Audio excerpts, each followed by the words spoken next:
Morning, guys. So it's Saturday morning, and I'm just peacefully drinking coffee. I don't know if you could hear that train horn in the distance. I was going to say it's extremely tranquil. The fridge is not buzzing right now. Sometimes it's buzzing, which kind of mirrors the buzzing noise in the mind, which is really funny. And then sometimes when the fridge stops buzzing, I'm like, oh, it's so quiet.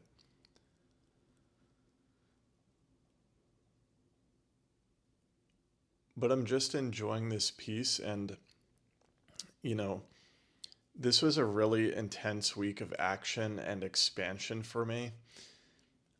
This was not in my bingo cards for 2025, but I am diving all the way back into my coaching and community business where I'm teaching and inspiring creative freedom. And I'm so passionate about it, and it's pouring out of me, or really I'm allowing it to pour through me. It's like something is happening, and yeah, it can be very intense. Lots of writing, creating, talking to people, facing rejection, facing interesting situations. It's a lot.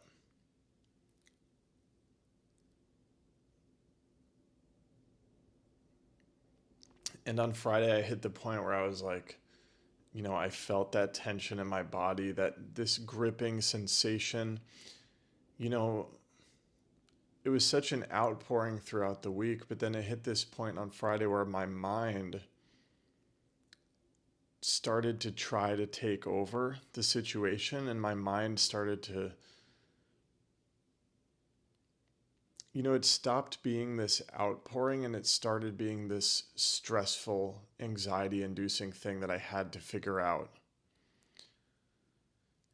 And I was kind of compulsively opening things, and instead of feeling like this creative flow or outpouring, it felt like I was trying to control and manipulate things and make sure I did things the right way. And my ability to notice this tense state is increasing. My awareness is increasing over time.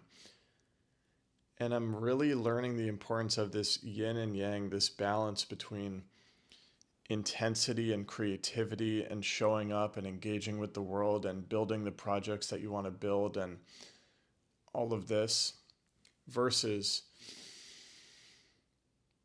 taking a step back, relaxing, unplugging,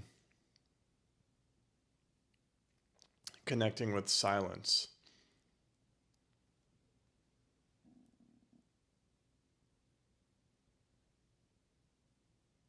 Taking time where nothing is happening. It's actually, our mind can't understand this because our mind wants to be analytical and logical and figure out the right move. But a lot of the times when we're faced with a problem that we need to figure out or we're stuck on something, it's in this silence when we're not consuming, when we're not focused or engaging on the problem, where we're just relaxing. It's here where the clarity comes, and it will come out of nowhere. I've been working with a particular sticky point on where to go next with my business. Uh, it's felt really sticky and challenging, and I didn't know which way to go. And that feeling lasted a few days. And last night at like 4 a.m., I got this surging clarity, this download about which direction to take it. And I believe that that clarity only came because I successfully put my phone away when I noticed that I was, compulsively scrolling, compulsively checking, compulsively trying to do things. I put it away. It was difficult to do. I sat through that discomfort, and I ended up connecting to this stillness again. I did my evening meditation session, managed to get underneath the mind noise.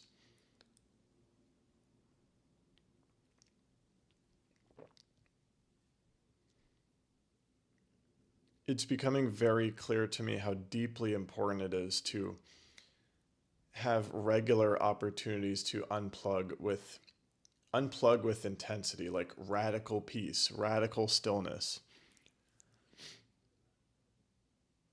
not shoving YouTube videos in my face either, even though that can be very relaxing and rewarding sometimes. But moments for just basically meditation. Basically, what I'm doing right now feels like meditation.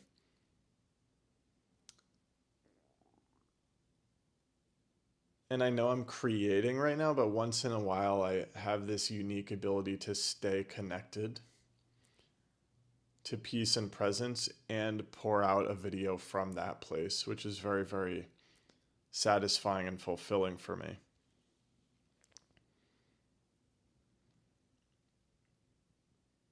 And I actually think this is the place where I want to allow my entire business to pour out of.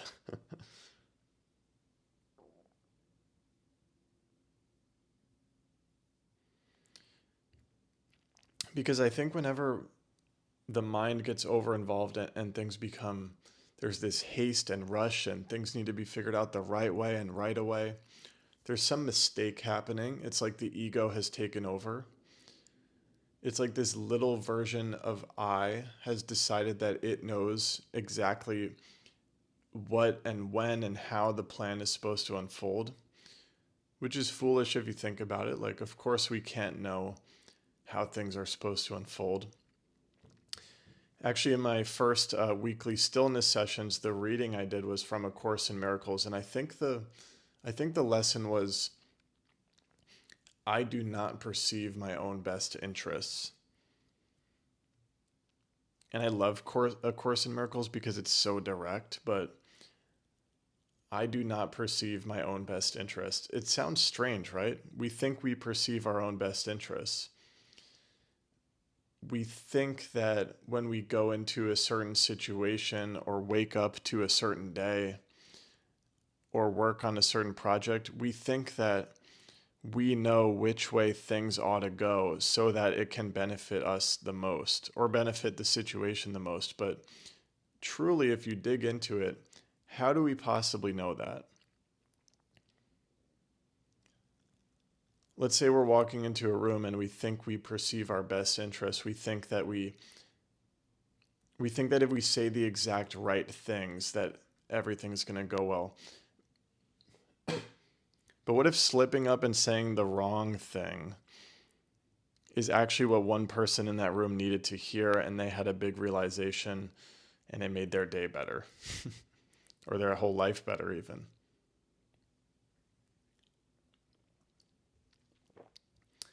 I do not perceive my own best interests. If you can connect to that, you can tap into the surrender state again, where work and creativity and effort is just pouring out of you and it's not this strain anymore.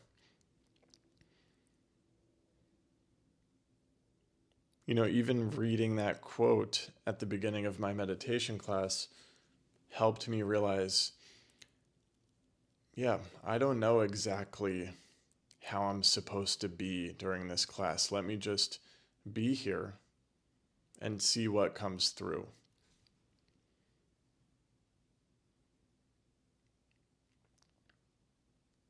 So in a way, it's a 180-degree flip. It's a total unlearning of what the world teaches us, which is that we need to do things correctly and grit and grind and say the right things, do the right things so that we can succeed or be happy or find love or whatever. It's a 180-degree flip because it's admitting that we actually don't know.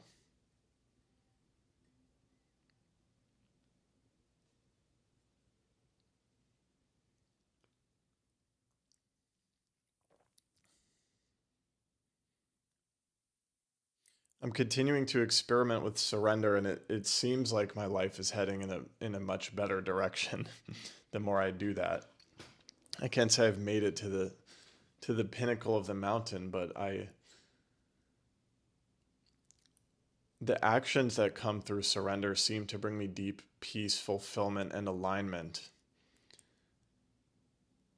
You know, I'm able to show up on my creative freedom group, on my creative freedom calls, and I could be there all day pouring that energy and support and love out into that group, it's like I don't have to try yet. Even in the world's eyes, sitting on a call for 2 hours, helping people unblock their creativity and take the next step on their creator journeys, their business journeys, that is productive. But my presence there was effortless because it was so aligned.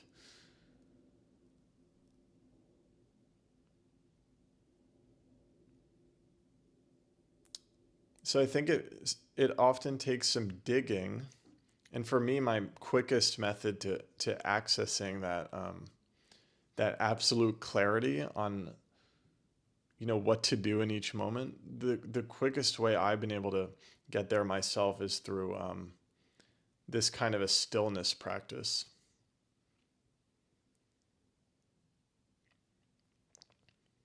Because it's either this state that I'm describing, or it's the mind's idea of what we're supposed to do and what's supposed to happen. And I don't love being in that mind dominated state. And it seems to drag me into situations and projects that drain me. Very much unlike my creative freedom business.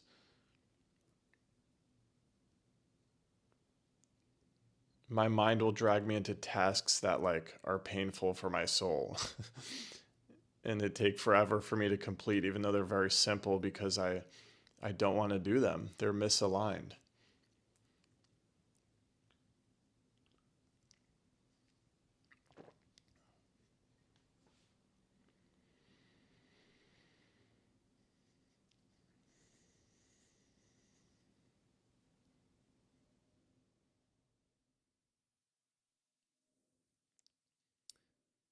So I offer one-on-one creative freedom mentorship, creative freedom group coaching, free meditations.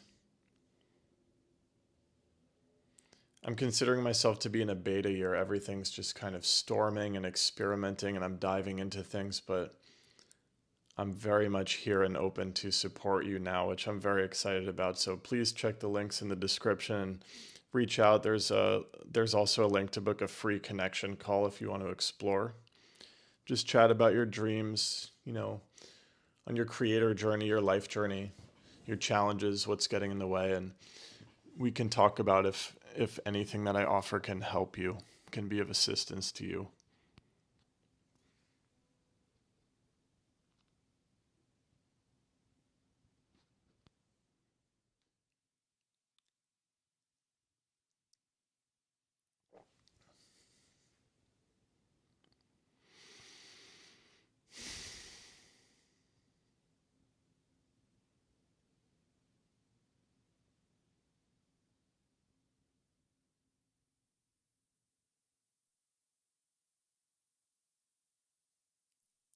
And I hope you have a beautiful weekend and week ahead. Bye.